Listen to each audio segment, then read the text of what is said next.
پچھلے رکوع میں قوم ہود کا تذکرہ تھا کہ نوح علیہ السلام کی نسلوں میں اللہ نے ہود علیہ السلام کی قوم پیدا کی، اس قوم کو اللہ نے تباہ کیا، ہود علیہ السلام اور ایمان والوں کو بچایا، پھر نئی قوم دنیا میں آئی، پھر ان کی نسلوں میں قوم سمود آئی۔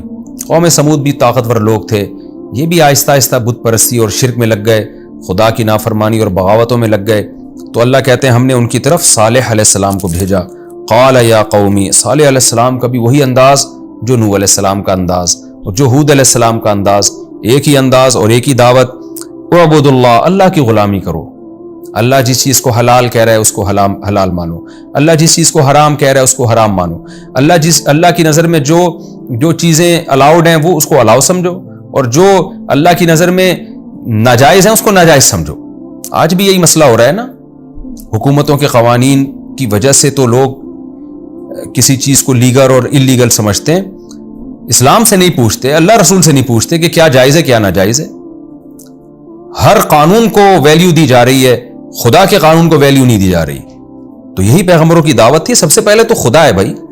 قال یا قوم اعبدوا اللہ، اے میری قوم اللہ کی غلامی کرو، ما لکم من الہ غیرہ، اس کے علاوہ کوئی معبود نہیں ہے، اس کے آگے کسی کی نہیں چلے گی۔ هو انشاکم من الارض، کیوں بھائی اللہ کی کیوں مانے؟ ہم تو ملکی قوانین کو اپنا باپ بنائیں گے، ہم تو دنیاوی قوموں کو اپنا باپ بنائیں گے، ہم تو ان کے پیچھے چلیں گے، ہم تو کلچر کے پیچھے چلیں گے۔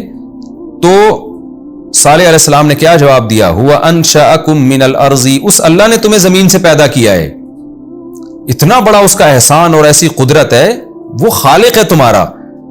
تو سب سے پہلے خالق مخلوق کا رشتہ ہے۔ میں اکثر یہ کہتا ہوں نا، آج لبرل لوگ یہ نعرہ لگاتے ہیں کہ انسانیت کا رشتہ پہلے ہے، مذہب کا بعد میں ہے۔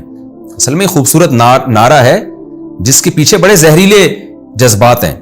ہونا یہ چاہیے کہ خالق مخلوق کا رشتہ پہلے ہے اور مخلوق کا آپس کا رشتہ بعد میں ہے، ہونا یہ چاہیے، یہ نعرہ لگانا چاہیے۔ تو اس نعرے کا جواب اس انداز میں دینا چاہیے۔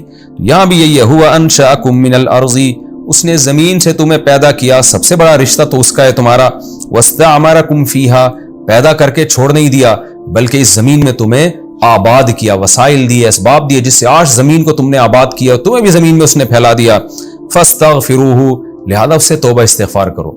ہونا تو یہ چاہیے تھا تم سے جو گناہ ہوا فوراً عذاب آ جاتا، لیکن اللہ نے مجھے بھیجا ہی اس لیے کہ تمہیں ایک مہلت ملے، اور جو تم میں ایمان لانا چاہتے ہیں لے آئیں تاکہ عذاب سے بچ جائیں۔ لہذا میں تمہیں دعوت دے رہا ہوں، فاستغفروہ، اب تک جو جرم ہو چکے اس پہ اللہ سے توبہ استغفار کرو۔ ثم توبوا الیہ، پھر اسی کی طرف متوجہ رہو، آئندہ زندگی اسی کے حکام کے مطابق گزارو۔ کیوں؟ ان ربی قریب، بے شک میرا رب قریب بھی ہے، مجیب، تمہاری باتوں کا جواب بھی دے گا۔ اس کے غلام بن کے زندگی گزارو، جو مانگو گے وہ تمہیں ملے گا، اور وہ تمہارے قریب ہے، دور نہیں ہے تم سے۔ تو اتنی پیاری دعوت کا جواب کیا؟ قالوا یا صالح قد كنت فینا مرجوا قبل هذا، اے صالح تو اس دعوت سے پہلے تو بڑا، ہمیں تجھ سے بڑی امیدیں تھیں۔ یعنی بس جیسے بالکل یہی تانا آج بھی دیا جاتا ہے نا، آپ کے بچوں میں کوئی ذہین بچہ ہو جس کے بارے میں آپ کو یہ ہو کہ یہ خوب کمائے گا پیسے، نہ نماز کی پرواہ کرے گا نہ روزے کی پرواہ کرے گا، اور یہ ملک اور قوم کی ترقی کا ذریعہ بنے گا، بہترین سائنسدان بنے گا، بہترین افسر بنے گا، یہ خوب ملک کو معاشی ترقی دلائے گا اور ہمارے خاندان کی بھی برکتوں کا سبب بنے گا، اور وہ مولوی بن کے بیٹھ جائے اور وہ جناب اللہ رسول کی باتیں شروع کر دے۔ وہ ترقی کی راہ میں رکاوٹ نہیں ڈالے، نہ ترقی میں رکاوٹ بنے، نہ خود ترقی سے پیچھے ہٹے، لیکن وہ ساتھ ساتھ وہ ایک ہے بھائی میں اس ترقی کو مانتا ہوں جس میں اللہ رسول کی مخالفت نہ ہو، سب سے پہلے تو آخرت کی تیاری کرو، یہ باتیں شروع کر دے، تو سیم یہی تانا خاندان والے اور قوم والے اس کو دیں گے کہ یار ہم تو تم سے بڑی امیدیں لگا کے بیٹھے ہوئے تھے، تمہارے اندر تو بڑی قابلیت تھی، تمہاری صحت بڑی اچھی تھی، تمہارا دماغ بہت اچھا تھا، کیا تم مولویوں کے چکر میں پڑ گئے ہو، کیا تم اللہ رسول کی، یہ تو دقیانوس لوگوں کی باتیں ہیں۔ بالکل یہی انداز تھا جو آج ہمارا انداز ہے نا، وہی انداز صالح علیہ السلام کی قوم کا انداز تھا۔ صالح علیہ السلام کی قوم نے دیکھا صالح علیہ السلام ہماری قوم کے ذہین ترین آدمی تھے اور ہماری قوم کے صحت مند آدمی تھے، اور پیغمبر ہمیشہ قوم میں اچھے خاندانوں میں پیدا ہوتے ہیں جن کی بڑی عزت ہوتی ہے، تو کیا مطلب ان سے تو بڑی امیدیں تھیں، یہ ہماری قوم کے سردار بنتے، معاشی ترقی کا ذریعہ بنتے، بزنس میں بڑے اچھے اچھے آئیڈیا دیتے، جنگوں کے لیے بڑے اچھے اچھے آئیڈیا دیتے، ہم دوسری قوموں سے لڑ کے ان پہ بھی غالب آ جاتے، تجارتیں فروغ دیتی۔ تو اے صالح قد كنت فینا مرجوا قبل هذا، اس سے پہلے تو ہمیں تجھ سے بڑی بڑی امیدیں قائم تھیں تو کیا باتیں تُونے شروع کر دی ہیں کہ بتوں کو چھوڑ دو، اللہ کی عبادت کرو، جس چیز کو اللہ حلال کہے اس کو حلال سمجھو، جس سے روکے اس سے رک جاؤ. یہ کس طرح کی تُونے باتیں شروع کر دی ہیں؟ اور پھر آگے اعتراض کرنے لگے یہ تیری باتیں بھی کیسی عجیب ہیں. اتنہانا، تو ہمیں روک رہا ہے، ان نعبد ما یعبد آباؤنا، کہ جن کی ہمارے باپ دادا اتباع کرتے تھے، عبادت کرتے تھے، ہم ان بتوں کو چھوڑ دیں. کیا مطلب تو ہمیں کلچر سے ہٹا رہا ہے؟ یہ خلاصہ اس کا یہی نکلے گا. جو ہمارا صدیوں سے کلچر چلا آ رہا ہے، ہماری ایک پرمپرا ہے، تو اس بیکار چیز میں لگ گیا معاذ اللہ ہمارے پیچھے. ان باتوں میں تو الجھ گیا کہ ہم باپ دادا کے کلچر کو چھوڑ دیں. تو یہ کیسے ہو سکتا ہے؟ وَإِنَّنَا لَفِي شَكٍّ مِّمَّا تَدْعُونَ إِلَيْهِ مُرِيبٍ. اور جس دعوت تو ہمیں جو دعوت دے رہا ہے نا، توحید کی دعوت اور اللہ رسول کی اطاعت کی دعوت، اس دعوت کے صحیح ہونے میں بھی ہمیں یقین نہیں ہے.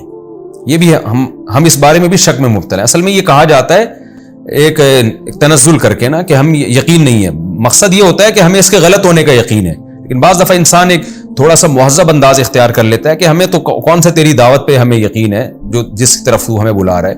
تو ہم تو بلکہ الٹا تجھے ملامت کر رہے ہیں کہ اچھا بھلا آدمی تھا اور کدھر بہک گیا ہے تو.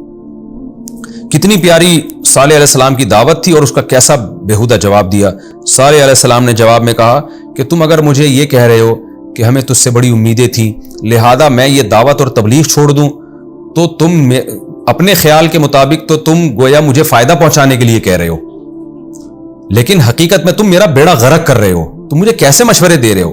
یا قومی بتاؤ تو صحیح، ارأیتم ان کنت علی بینۃ من ربی، تم بتاؤ تو صحیح اگر میں اپنے رب کی طرف سے واضح دلیل پر ہوں، یعنی میرے پاس رب کی طرف سے واضح دلیل ہے کہ یہ شرک غلط چیز ہے، توحید صحیح راستہ ہے، اور اللہ رسول کی مان کے چلنا ہے، جس نے تمہیں پیدا کیا ہے، جس اللہ نے، اس کی مان کے چلنا ہے. تو بتاؤ اگر میں اتنے واضح دلائل پر ہوں، وآتانی منہ رحمتن، اور پھر اللہ نے مجھ پر ایک اضافی رحمت بھی دے دی، مجھے پیغمبر بھی بنا دیا، تو پھر بتاؤ فمن ینصرنی من اللہ ان عصیتہ، اس کے بعد بھی اگر میں تمہاری مانوں اور اللہ کی نافرمانی کروں تو مجھے اللہ کے عذاب سے کون بچائے گا؟ فما تزیدوننی غیر تخسیر، تم اضافہ نہیں کر رہے مگر خسارے میں. اپنے دعویٰ تم یہ کر رہے ہو کہ میں تبلیغ چھوڑ دوں اور جو تمہیں مجھ سے امیدیں تھیں میں وہ امیدیں پوری کر کے دکھا دوں، قوم کو ترقی کی راہ پہ ڈال دوں، لیکن حقیقت یہ کہ تم میرا بیڑا غرق کر دو گے اس طرح کے مشورے دے کے، یعنی تم یہ بیڑا غرق کرنا چاہ رہے ہو. وَيَا قَوْمِ، اور جو تم بار بار نشانیاں مانگتے ہو، یہاں تو تذکرہ نہیں ہے لیکن دوسرے مقام پہ اللہ نے جب واقعہ ذکر کیا تو اس میں یہ بات ہے کہ بار بار وہ قوم کہتی رہی کہ اگر آپ نبی ہیں تو کوئی معجزہ دکھائیں نا، معجزہ دکھائیں. تو جب بہت زیادہ ہو گیا تو پھر صالح علیہ السلام نے کہا کیا معجزہ مانگتے ہو؟ انہوں نے بےہودہ ایسے ہی بیٹھے بیٹھے کہہ دیا جیسے بےہودہ بات ہوتی ہے نا کہ اس پہاڑ سے اونٹنی نکال دو، ایک منہ میں نہیں جو کچھ بھی آ جائے. آدمی مطالبہ کرتے ہوئے بھی سوچتا ہے نا میں کیا کہہ رہا ہوں. انہوں نے کہہ دیا اس پہاڑ سے آپ اونٹنی نکال دیں. تو اللہ نے کہا کہ ٹھیک ہے میں اونٹنی نکال دیتا ہوں. تو لیکن اتنا بڑا معجزہ جب اپنی آنکھوں سے دیکھیں گے نا تو وہ اونٹنی چونکہ اللہ کی خاص قدرت سے پیدا ہوئی ہے، وہ پیغمبر کے برحق ہونے کی ایک دلیل ہے، توحید کے صحیح ہونے کی ایک دلیل ہے. تو جب اللہ اتنی بڑی واضح نشانی دکھا دیتا ہے تو پھر مہلت نہیں دیتا. ابھی تو مہلت ہے، پیغمبر کے نبی ہونے میں غور کر سکتے ہو، اس کے بعد مہلت نہیں ملے گی. پھر اس اونٹنی کے کچھ آداب بھی ہیں. وہ آداب یہ ہیں کہ جب یہ چرے گی تو بھرپور طریقے سے پیٹ بھرے گی، تمہارے جانور اس دن بھوکے رہ جائیں گے، اس کے باوجود تمہیں اس اونٹنی کو چھیڑنے کی اجازت نہیں ہے، تمہیں وہ غم برداشت کرنا ہے. جس دن اس اونٹنی کی باری ہوگی کوئی گھاس نہیں، کوئی جانور گھاس نہیں کھائے گا. پھر جس دن یہ اونٹنی پانی پیے گی تو اس کی پانی کا دن متعین ہے، اس دن کوئی تمہارا جانور پانی پینے کے لیے نہیں آئے گا. وہ اونٹنی بھر بھر کے پانی پیتی تھی، پانی کم ہو جاتا تھی. یہ تو اللہ کی طرف سے آزمائش تھی نا کہ معجزہ چاہتے تھے نا تو ہم نے دکھا دیا نا، تو اب برداشت کرو. تو اب اگر برداشت نہیں کیا تو فوراً عذاب آئے گا.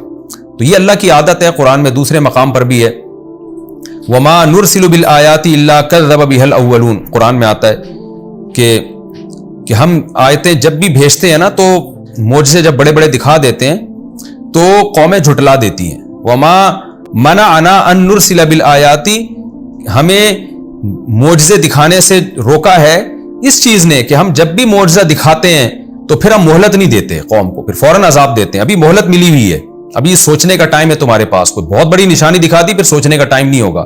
اس کی مثال ایسے جیسے حدیث میں آتا ہے کہ سورج جب مغرب سے نکلے گا نا، نبی صلی اللہ علیہ وسلم نے فرمایا، قرآن میں بھی آتا ہے کہ اللہ بڑی نشانیاں دکھائے گا. تو ان نشانیوں میں حدیث میں آتا ہے، صحیح حدیث ہے کہ مغرب سے سورج نکلے گا. ایک وقت ایسا آئے گا کہ سورج مغرب سے نکلے گا اور اوپر تک جا کے دوبارہ مغرب میں غروب ہو جائے گا. تو یہ کیونکہ حدیث میں یہ پیش گوئی ہے، جب یہ دنیا میں پیش گوئی ظاہر ہوگی تو قرآن کہتا ہے اس معجزے کے ظاہر ہونے کے بعد پھر کوئی بھی شخص جو ایمان لے کر آئے گا اس کا ایمان اللہ قبول نہیں کریں گے، اور جو مسلمان گناہوں سے توبہ کرے گا اللہ اس مسلمان کی توبہ بھی قبول نہیں کرے گا۔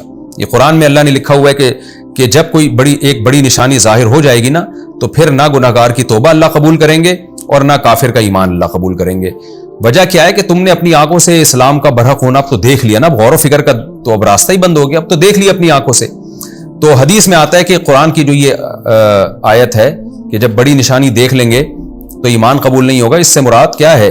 حدیث سے پتہ چلتا ہے کہ سورج مغرب سے نکلے گا۔ تو یہی ہوا کہ اونٹنی اللہ نے پہاڑ سے نکال دی، تو پھر صالح علیہ السلام نے کیا کہا؟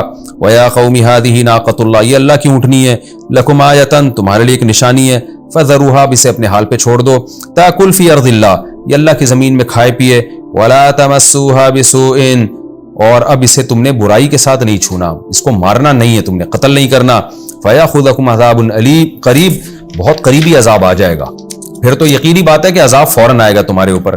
قوم بدبخت، کچھ دن تو انہوں نے صبر کیا، تھوڑا ڈرتے بھی تھے، لیکن دوسرے مقام پہ قرآن میں آتا ہے کچھ بدبخت لوگ کھڑے ہوئے اور انہوں نے کہا کہ بھئی اگر ہم میں سے کوئی ایک شخص قتل کرے گا تو بعد میں کچھ مسئلہ ہوا تو اس قوم پہ پھر بات آئے گی نا، تو ایسا کریں ہر قوم میں سے ایک ایک فرد جمع ہو، اور جو خاص شرارتی لوگ ہیں وہ جمع ہو کر مل کر اس اونٹنی کو ہلاک کر دیں تاکہ کسی ایک مخصوص قوم پہ الزام نہ آئے۔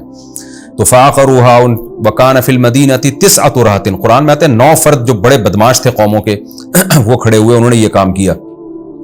فَعَقَرُوهَا، اونٹنی کی ٹانگیں کاٹ ڈالیں۔ فَقَالَ، جب اونٹنی کو قتل کر دیا صالح علیہ السلام نے دیکھا کہ یہ تو بہت ہی بدبخت ہو گئے ہیں، تو صالح علیہ السلام نے اللہ کے حکم پہ ان کو کیا کہا؟ تَمَتَّعُوا فِي دَارِكُمْ 3 أَيَّامٍ، مزے اڑاؤ اپنے گھروں میں 3 دن تک تم مزے اڑاؤ۔ ذالک وعد غیر مکذوب، یہ ایک ایسا وعدہ ہے جس میں جھوٹ نہیں ہے، ظاہر اللہ کا وعدہ ہے، 100% سچا وعدہ ہے۔ تو 3 دن تک اللہ نے مہلت دی۔ اس میں کیا حکمت تھی؟ 2 حکمتیں ہو سکتی ہیں۔ ایک تو یہ کہ جب اللہ کسی کو عذاب دینا چاہتا ہے نا تو ہمیں قرآن و سنت سے پتہ چلتا ہے اللہ اس سے پہلے اس کو دنیا میں مزے اڑانے دیتے ہیں تاکہ حجت تمام ہو جائے کہ تھوڑے دن رہ گئے اب تھوڑا مزے اڑا لو۔ تو اللہ نے 3 دن اس لیے مہلت دی کہ ذرا رج کے دنیا کے مزے اڑا لو، کیونکہ اب اس کے بعد تمہیں زندگی میں قیامت تک، بلکہ قیامت کے بعد بھی کبھی بھی لطف اور مزہ جو ہے نا وہ تمہارے قریب سے بھی نہیں گزرے گا۔ اور یہ بھی حکمت ہو سکتی ہے کہ تاکہ صالح علیہ السلام جو بھی لوگ ایمان لے کر آئے ہیں نا ان تمام لوگوں کو پورے ملک میں، پورے شہر میں جا کے اکٹھا کر کے کوئی محفوظ ٹھکانے کی طرف منتقل کر سکیں تاکہ وہ لوگ عذاب سے بچ جائیں۔ تو اس کے لیے بھی ہو سکتا ہے اللہ نے 3 دن کی مہلت دی ہو۔ فلما جاء امرنا، بس جب ہمارا حکم آیا، نجینا صالحا، ہم نے صالح کو نجات دی، والذین آمنوا معه برحمت منا، اپنی رحمت سے ہم نے ایمان والوں کو بھی نجات دی، ومن خزی یومئذ، اور اس دن کی ذلت سے بھی ہم نے انہیں بچا لیا۔ ان ربک هو القوی العزیز، واقعی تیرا رب بڑا طاقتور اور غالب ہے۔ واخذ الذین ظلموا الصیحہ، اور ظالموں کو ایک زوردار آواز نے پکڑ لیا۔ قرآن میں دوسرے مقام پر آتا ہے کہ زلزلہ آیا، تو یہاں ہے زوردار آواز۔ تو علماء نے تطبیق دی ہے کہ حضرت جبریل یا حضرت اسرافیل یا کوئی بھی فرشتے نے زور سے آواز ماری، اس آواز کی وجہ سے زمین پہ زلزلہ آیا اور پوری قوم تباہ ہو گئی۔ فاصبحوا فی دیارہم جاثمین، اور اپنے گھروں میں اوندھے پڑے ہوئے تھے۔ کأن لم یغنوا فیہا، گویا کہ کبھی اس بستی میں رہے ہی نہ ہو۔ الا، اللہ نے اس رکوع کو بھی اسی انداز میں ختم کیا کہ دیکھو خبردار سنو، ان ثمود کفروا ربہم، قوم سمود نے بھی رب کی نافرمانی کی ہے، تو نافرمان قوم بچتی نہیں ہے۔ الا بعدا لثمود، خبردار سنو قوم سمود پر بھی اللہ کی لعنت۔ تو یہ ہمارا رکوع الحمدللہ کمپلیٹ ہوا۔ اللہ ہمیں عبرت عطا فرمائے۔ میں تو جب یہ رکوع پڑھتا ہوں، یہ آیتیں پڑھتا ہوں، سناتا ہوں، تو حقیقت یہ ہے کہ مجھے خود بہت خوف پیدا ہوتا ہے کہ ہم پتہ نہیں کہاں کھڑے ہوئے ہیں۔ ہم دوسروں کے بارے میں سوچ رہے ہوتے ہیں کہ وہ اللہ کا نافرمان، وہ نافرمان۔ ہمیں اپنے گریبان میں ان آیتوں کو سن کے اور پڑھ کے سوچنا چاہیے کہ ہم پر بھی تو اللہ نے حجت تمام کر دی ہے، ہم کہاں کھڑے ہوئے ہیں۔ ہمیں بھی توبہ استغفار میں جلدی کرنی چاہیے۔